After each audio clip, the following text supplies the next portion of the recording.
Bonjour à tous et toutes, je suis heureuse d'être en votre compagnie aujourd'hui et je voulais aborder avec vous un sujet intéressant. Comment conserver une chevelure vigoureuse et saine? Alors, souvent on dit c'est héréditaire, je n'y peux rien. Oui, certes, la génétique a une incidence, mais pas seulement que ça. Nous transmettons de père en fils des habitudes aussi alimentaires. Il suffit d'étudier ce que l'on mange pour peut-être éviter certaines choses. Alors, si nous partons dans quelques exemples, si nous partons en Chine, nous constatons qu'en Chine, il y a très peu de calvitie. Pourquoi, à votre avis? Un constat tout d'abord, les Chinois consomment énormément de poissons, de crustacés, de soja, de racines, des herbes et aussi des légumes peu cuits. Donc c'est à noter, nous en reparlerons. Et il y a aussi un autre endroit où il y a des résistants à la calvitie. Il s'agit des Irlandais.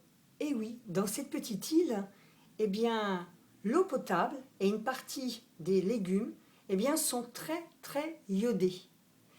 Et il y a un dessert qu'adorent les Irlandais qui s'appelle la mousse marine, qui contient beaucoup de vitamines et de minéraux.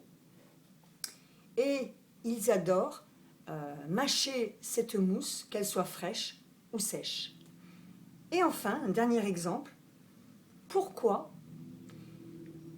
y a-t-il très peu de personnes qui ont les cheveux blancs en Bulgarie? Pourquoi? On a constaté que le plat national de ce pays est le yaourt. Et oui, ils mangent jusqu'à 1 litre de yaourt chaque jour. Impressionnant, mais les résultats sont là aussi. Donc, peut-être pouvons-nous nous inspirer de cette alimentation. Alors, moi qui suis originaire de la Bretagne, je peux très bien boire du lait ribot, du lait caillé, du gros lait, sans toujours boire que du yaourt. C'est aussi efficace. Et je suis sûre que vous, dans les autres régions dans lesquelles vous êtes, vous avez d'autres plats à base de laitage qui pourront faire l'équivalence du yaourt. Alors, je vous donne rendez-vous dans ma prochaine vidéo à présent pour que nous continuions ce sujet pour étoffer votre chevelure, la rendre plus vigoureuse et puis éviter aussi la chute. Nous allons revoir ensemble notre alimentation. Voilà, à très bientôt pour ma prochaine vidéo. Si vous avez aimé ces petits reportages, n'hésitez pas à appuyer sur le pouce Facebook, à me poser des questions si vous désirez, je me ferai un plaisir de vous répondre et laisser des commentaires. Et je vous dis à très bientôt.